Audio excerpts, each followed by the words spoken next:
a que se sature, saturación, llenura, desborde de la presencia de Dios en tu vida. Para cuando vengan esos momentos que a todos nos llegan, a todos nos llega. No, a todos nos llega. Necesitamos como aprender a tener sabiduría para discernir cuándo las situaciones las permite Dios, cuándo son ataques del enemigo y cuándo son cosas que de pronto nos buscamos. Qué importante tener ese discernimiento de espíritu para estas cosas. Pero bueno, cualquiera sea la circunstancia, cuando uno busca a Dios de todo corazón, sabe que me impresiona mucho, ustedes recuerdan a Acán, ¿no? Claro. Es muy sobresaliente por lo malo. Dice la Biblia, ningún otro como Acán, o sea que no hubo otro rey, que se vendió para hacer lo malo. Dice, porque su mujer, como las mujeres tenemos una influencia tan grande en la vida de nuestros esposos, para bien o para mal. Dice, porque su mujer lo incitaba, o sea, le manejaba las emociones, lo provocaba, lo seducía a hacer el mal. Porque su mujer lo incitaba a hacer lo malo. Y cuando Dios ya había mandado ese castigo por lo de la viña de Nabot y por lo malo que estaba haciendo, Dios le dijo a Elías, ve y háblale acá. Y cuando ya iba camino para decirle todas las verdades que Dios le había mandado a decir, Dios le dice, un momento acá, para. ¿No has visto cómo acá se ha humillado? No, en este momento no va a hacer nada con él. Porque parece que a Dios, en ese momento, si acá hubiese seguido humillándose y humillándose, quizás hubiese logrado más cosas con Dios. ¿No lo has visto, Elías, cómo se ha humillado? Eso quiere decir, mis queridos hermanos, Señor hace un seguimiento de lo que somos, de lo que hacemos, y hay que pilas. ¿Cómo estamos caminando delante de Dios? Integridad, temor ante todo. Porque dice, el principio de la sabiduría es el temor a Dios. Oiga, es el principio, el comienzo. Principio quiere decir comienzo. El principio de la sabiduría es el temor a Dios y el apartarse del mal, la inteligencia. O sea, sabiduría e inteligencia están encerrados en el temor de Dios. Pero Salomón también dice otras palabras. El fin de todo discurso, de todo, es teme a Dios y apártate del mal. Entonces comienza diciendo, principio de sabiduría es el temor a Dios y el apartarse del mal, la inteligencia. Y termina diciendo, el fin de todo discurso es teme a Dios y apártate del mal. Cuando uno está enlazado en esto, bueno, ahí estamos en las manos del que vive para siempre. Vamos a leer la palabra. Génesis capítulo 35, verso 1 al verso 3. Dijo Dios a Jacob, levántate y sube a Betel y quédate allí y haz allí un altar al Dios que te apareció cuando huías de tu hermano Esaú. Entonces Jacob dijo a su familia y a todos los que con él estaban, Quitad los dioses ajenos que hay entre vosotros, y limpiaos, y mudad vuestros vestidos. Levantémonos y subamos a Betel, y haré allí altar al Dios que me apareció en el día de mi angustia, y ha estado conmigo en el camino que he andado. Señor, gracias por tu palabra. Ella es viva y eficaz y más penetrante que toda espada de 2 filos.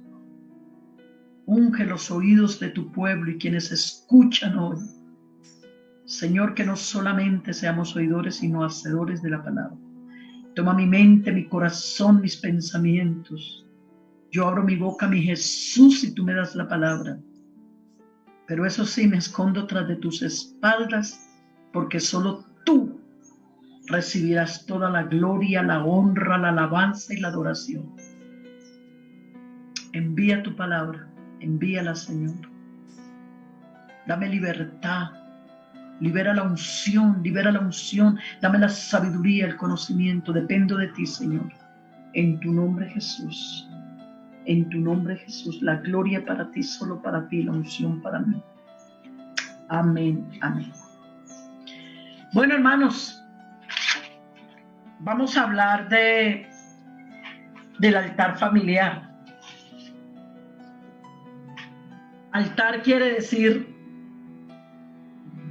alto, sacrificio, comunión, armonía, entrega, adoración. Y vamos a hablar en este momento sobre la importancia, y seguramente que ustedes, por medio de sus pastores, habrán escuchado muchas enseñanzas de parte de Dios acerca del altar familiar. Pero bueno, este es un poquito más que te quiere dar Dios hoy y que te quiere recordar. Una de las cosas, mis hermanos, que más me impresionaba, créamelo,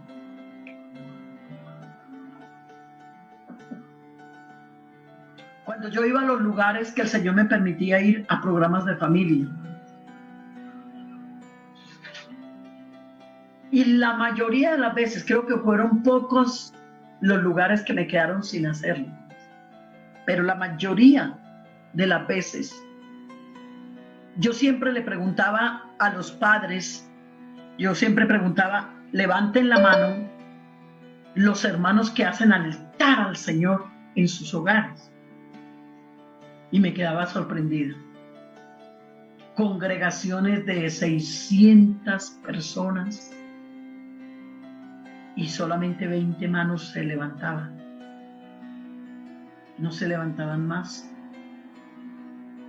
Congregaciones de 200, no se levantaban más de 10 manos. Inclusive yo les decía, hermanos, les agradezco la sinceridad, pero ustedes no saben lo que se están perdiendo. Os recuerdo que una vez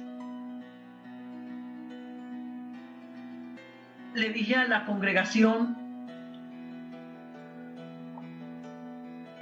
nos quedan 2 noches para terminar el programa de familia. Y ya iba como la segunda noche. Les dije, les voy a dejar una tareita. Quienes no han tenido esa experiencia de hacer altar al Señor familiar, porque es que las iglesias, según el libro de los Hechos, comenzaron en las casas. Y en el Antiguo Testamento, cuando no tenían templos, era en la casa. Por eso el Señor dijo, estas palabras que yo te mando hoy, número 1, guárdalas en tu corazón, le dice a los padres. Y número 2, las enseñarás a tus hijos en el camino, en la casa, al salir, al entrar, y las repetirás. Y no se puede repetir lo que nunca se ha enseñado. Porque en eso, mis hermanos, Dios ha sido muy celoso y habla mucho. Cuando el pueblo de Israel estaba en ese proceso y cuando pasaron el mar, cruzaron el Mar Rojo, el Señor siempre les repetía: no te olvides contarla a tus hijos y a los hijos de tus hijos. Era como llevar esto de generación en generación. Entonces, como para mí el culto familiar fue tan importante en mi hogar y me dio muchos resultados, quienes hemos tenido esa experiencia lo sabemos. Yo les dije, estos 2 días que hacen falta, les voy a dejar la tarea. Saque un espacio en su casa en estos 2 días, prepárese, reúna a sus hijos, alaben, canten, oren por la familia, por la necesidad. Y tengan una meditación de la palabra. Y recuerdo que una hermana estaba muy triste porque ella dice: Señor, todo el tiempo que yo perdí porque nunca lo había hecho. Y ella desesperada llegó a su casa. Y su hijo estaba en la esquina con un grupo de amigos fumando. Y su hija estaba sentada en la casa, conectada en las redes sociales, muy casi desnuda y conectada en cosas feas. Entonces la hermana se fue a la esquina y llamó a su hijo porque ella era cabeza de hogar. Se fue y buscó a sus hijos, a su hijo. Mi hijo, vamos, regáleme 15, 20 minuticos, mi hijo. ¿Para qué, mamá? Mi hijo, camine. Entonces ella tenía tanto sentimiento de culpa de ver cómo sus hijos, habiéndolos criado en la iglesia, estaban tan mal, que ella comenzó a llorar. Le dijo: mi hijo, es que yo quiero que compartamos un rato, una oración, la lectura de la palabra. Y el muchacho le dijo: mamá, ¿estás loca? Ve, mi mamá enloqueció. ¿Qué es eso, mamá? Luego la Biblia no se lee en la iglesia, luego no es en la iglesia que se ora, que se canta. Ay, no, mamá, qué pena contigo. Lo que pasa es que yo estoy con mis amigos después. Ella se fue llorando. Y cuando llegó a la casa dijo: bueno, de pronto mi hija, a lo menos mi hija me acepta. Y le dijo: hija, ¿será que puedes apagar un momento el computador, lo que estás haciendo? Regálame 15 minutos, porque la hermana llegó como en un desespero de querer experimentar que era como un altar familiar. La muchacha le dijo: no, ¿cómo se le ocurre, mami? No, yo ahora no. Mi hija, solamente unos 15 minuticos. No, mamá. Oye, mamá, ¿usted qué le pasó? ¿Usted de dónde viene? Mi hija, es que yo vengo del culto, es que estamos en la semana de la familia y la persona que se invitó nos dejó una tarea, porque ella quiere saber el domingo qué experiencias pudimos tener en un culto familiar. Ay, no, mamá, usted llegó demasiado tarde. Así que, mamá, yo ahora no. No, mis. Estoy conectada con una persona y yo no puedo dejar a esa persona en este momento plantada. Y esa pobre hermana llegó al otro día, hermanos, en una tristeza, porque ella sintió que se le fue de las manos la mejor oportunidad de su vida para haber enseñado las cosas de Dios en el hogar. Ve, hermanos, lamentablemente Muchas familias le han dejado la educación de sus hijos a la iglesia y a la escuela. Y yo pregunto, ¿dónde pasan más tiempo los hijos? ¿En la escuela, en la iglesia o en la casa? A mí siempre me sorprende por qué esos hogares que han criado a sus hijos en la iglesia, por qué cuando los muchachos llegan a la edad de la adolescencia, se les pega esas desubicadas tan impresionantes. Ese bebé que tomó tetero en la iglesia. Ese niño que se ponía esa corbatica, ese corbatín, y en la escuela dominical pasaba adelante y cantaba, Cristo quiere niños como yo. Esa niña que recitaba versículos, que cantaba tan hermoso, porque creció, porque se prostituyó, porque ese muchacho se volvió tan desafiante. Perdóneme la expresión, como un monstruo tatuado, perdido de identidad sexual, o alcohólico o drogadito, pero creció en la iglesia. ¿A quién le echamos la culpa? ¿A los líderes, a los pastores, a la congregación? ¿Aquí? ¿A los abuelos? ¿O tendrás el suficiente carácter hoy de agachar tu cabeza y decir, culpable yo? Culpable papá y mamá.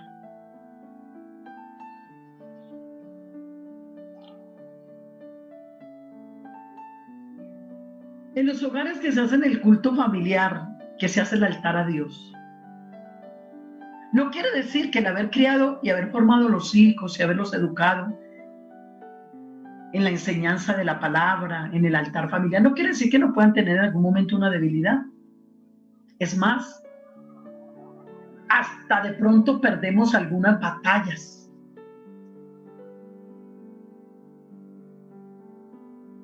En la familia. Pero la guerra no se pierde. Porque un hijo que ha sido criado en el temor de Dios, en esas normas, en ese altar de familia, donde se ha tenido reverencia y respeto por las cosas de Dios.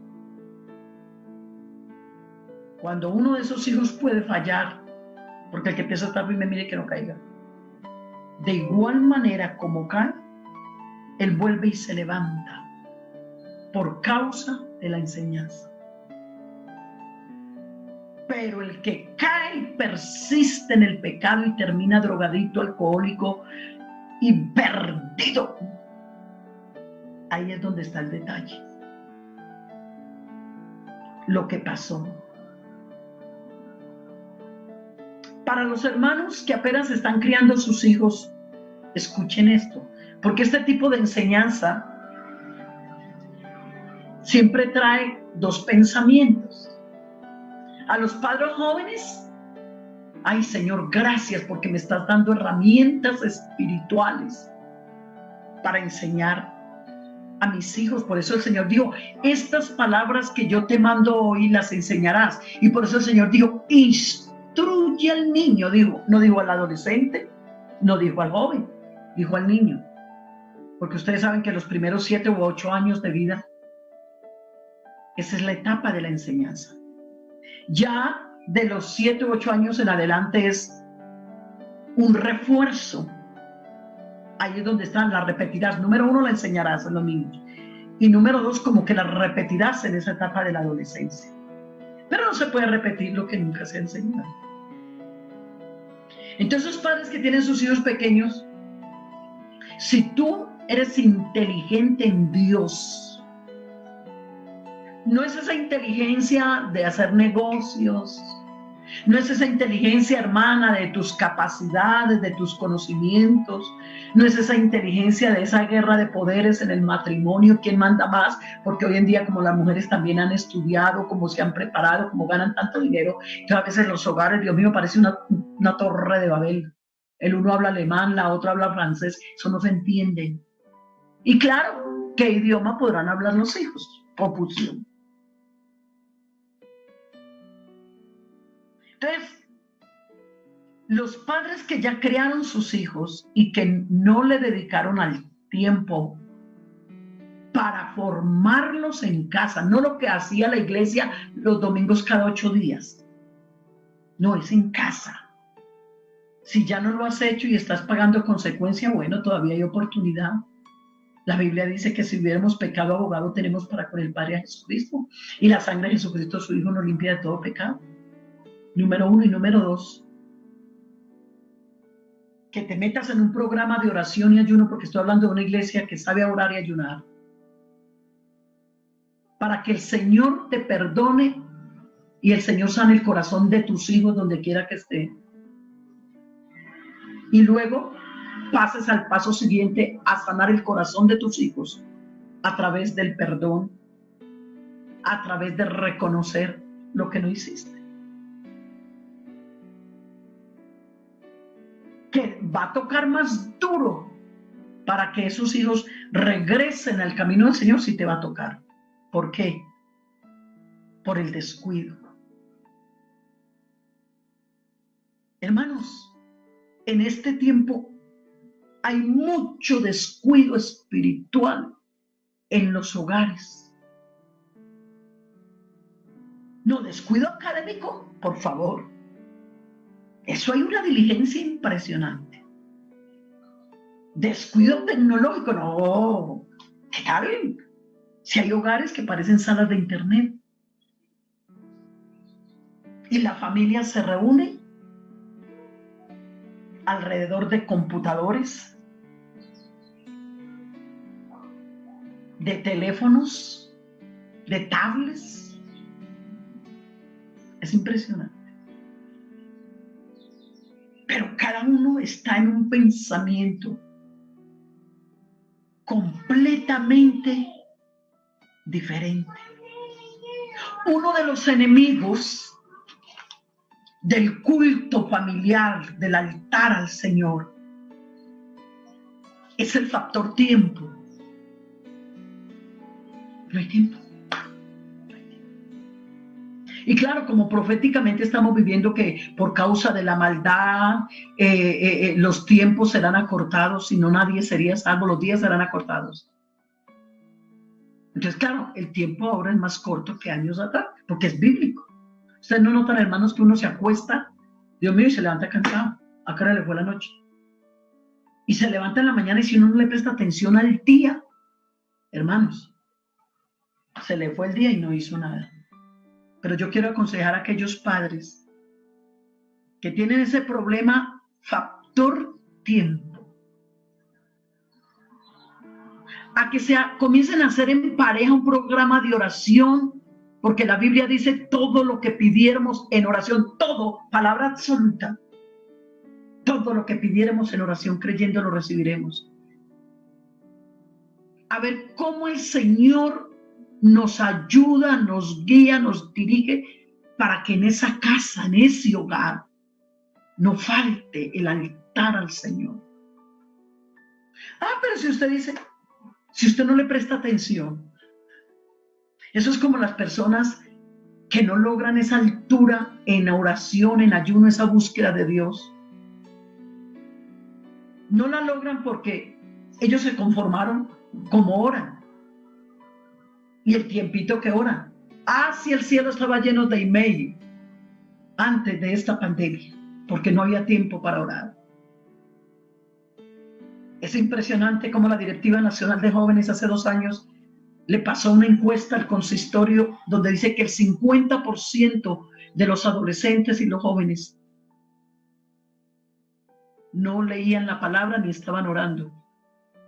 Y el otro 50% estaba cayendo en pornografía a través de las redes sociales. Es triste que a veces en los hogares se está matando la vida espiritual de la familia por la falta de diligencia del papá, de la mamá. Porque ellos se dedicaron a hacer el factor dinero. Dinero. Es que yo necesito trabajar, porque yo tengo que comprar casas, yo tengo que invertir para dejarle una herencia a mis hijos. Y esos hijos, ¿qué hacen con la herencia? Como el hijo pródigo. Quedan peleando, se la malgastan. Y usted trabajó horas extras. Trabaja mucho tiempo para que tu hijo tenga la mejor tecnología. Trabajas mucho tiempo porque tu hijo, los tenis de marca, porque qué chico no quiere cosas de marca y cosas finas. Todos quieren. Bueno, toda regla tiene una excepción, pero no toda excepción la vamos a convertir en una regla. La mayoría quiere. Y a veces los padres es un afán de comprar y comprar cosas. Pero ¿qué es esto? Si eso no va a salvar a tus hijos. La tecnología pasa. Tanto que se matan trabajando para dejarle una herencia. ¿Sabes cuál es la mejor herencia que le puedes dejar a tus hijos? Número 1. Buscad primeramente el reino de Dios y su justicia, que las demás cosas vendrán por añadidura. Pero los muchachos, los niños son muy dados a lo objetivo. Y ellos quieren ver un nivel espiritual en sus padres y unas experiencias espirituales en sus padres que los marquen a ellos. Por eso el Señor dijo estas palabras que yo te mando hoy. Primero las guardarás tú, papá, mamá, en tu corazón. Y luego las enseñarás a tus hijos. Alabanzas al Señor. Alabanzas al Señor. Pero yo no puedo dar lo que no tengo. Todo lo que tiene. ¿Y cómo es lo primero que se le debe dejar a los hijos? Y segundo, una buena educación. Eso. Ahora, si tú tienes la oportunidad de dejar alguna herencia, bueno, amén. Eso no quiere decir que yo estoy en contra de esto. Todo extremo vicioso. Pero que tú sepas que ese trabajo que tiene no está atentando contra ese tiempo que necesitas para que Cristo sea formado en el corazón de tu familia. Y déjame decirle algo. Satanás sabe que la base fundamental de la sociedad es la familia. Satanás sabe que Jesús dijo, dejad venir los niños a mí. No dijo tráiganlos, dijo dejadlos venir. Pero ¿cuántas veces nosotros, los mismos padres, nos convertimos en esa piedra de tropiezo porque les impedimos que vengan a Dios? Hermano, yo hasta ahora no he escuchado un niño que diga yo soy ateo, a no ser que se lo haya enseñado un grande. Vea, si alguien es sensible son los niños. Sí. Los niños les gusta antiguamente, claro, lamentablemente ahora las cosas han cambiado mucho. Pero antiguamente era tan lindo uno llegar a los hogares de los cristianos donde el niño decía yo soy el pastor, se ponía una corbata, agarraba la Biblia, colocaba en una mesa, digo lo que vi en mis hijos. Era tan lindo ver a mis hijas que se agarraban el cabellito y se hacían una moñita como yo. yo soy la hermana Luz Marina, yo soy, y hacían cultos, hermano. Eso se les iba hasta 2 horas, haciendo cultos y predicando, cantando alabanzas. Ay, hoy en día, eso no se ve en los hogares. Los niños ya desde pequeños están atados a los aparatos. Y para acabar de completar, no hay un tiempo en que ese papá, esa mamá, diga, vamos a tener altar familiar. Nosotros pudimos habernos equivocado en algunas cosas como padres, porque padres perfectos, por favor, ¿dónde están? Porque no estudiamos para ser padres. Y es más, hay muchas de las cosas que Dios me ha permitido hacer, que yo digo, yo las hubiera hecho cuando tenía mis hijos en casa pequeños, pero yo me casé muy joven, me casé de 17 años, me bauticé a los 13 y a los 17 me casé con un misionero. Yo no tuve una formación, yo no nací en un hogar cristiano, un papá borracho, un papá dictador, muy buen padre en lo económico, pero un señor muy dictador. Me bautizo a los 13 y me caso a los 17. No tuve ninguna formación. Y tuve fallas. Es más, déjeme decirle que alguna vez hablé con mis hijos y les pedí perdón por las fallas que tuve. Porque no hay cosa más linda que sanar el corazón de la familia. Pero hubo algo que no faltó en mi casa, mis hermanos, y fue el culto al Señor, el altar familiar. Allí mis hijos, mi hijo varón, aprendió a tocar batería en las tapas de las ollas, eso sí quedaron así. Allí mis hijas aprendieron a predicar. Y yo podría pasar la tarde contándote las experiencias espirituales que tuvimos en familia. Yo a veces cuando mis hijos eran adolescentes, usted sabe que los muchachos se distraen, éramos pastores en la iglesia central de Bogotá. Entonces ellos sabían que no se podían sentar más atrás, máximo de la tercera banca, máximo les permitía hasta la 4ª. Pero yo sabía que atrás no se podían sentar, estaban adolescentes.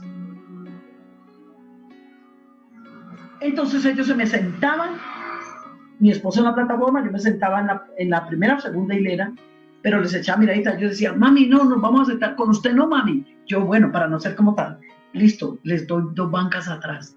Entonces yo a veces echaba miraditas y se entretenía. Lo veía como escribiendo, apenas yo lo miraba, se hacían los locos, como todo muchacho. Y yo a veces veía en esos cultos, esos derramamientos del Espíritu Santo tan lindos. Me acuerdo cuando Leonel llegó a la iglesia, Muñoz, que éramos pastores en la central y el Señor nos permitió ganárnoslo para la gloria de Dios. Y yo veía a ese Leonel cómo lo tomaba el Espíritu Santo. Y yo miraba a mis hijas como tan quietas. Ay, pero yo decía, espera y verá. No me sintieron la presencia de Dios en el culto, espera y verá. Nos organizábamos con mi esposo unos devocionales. Bueno, mis hijos, ustedes en el culto me dan libertad al Espíritu Santo, porque como los hijos de Reinel Galvis, entonces el prejuicio, el que dirán, el orgullo, esa etapa de la adolescencia, pero aquí estamos solos.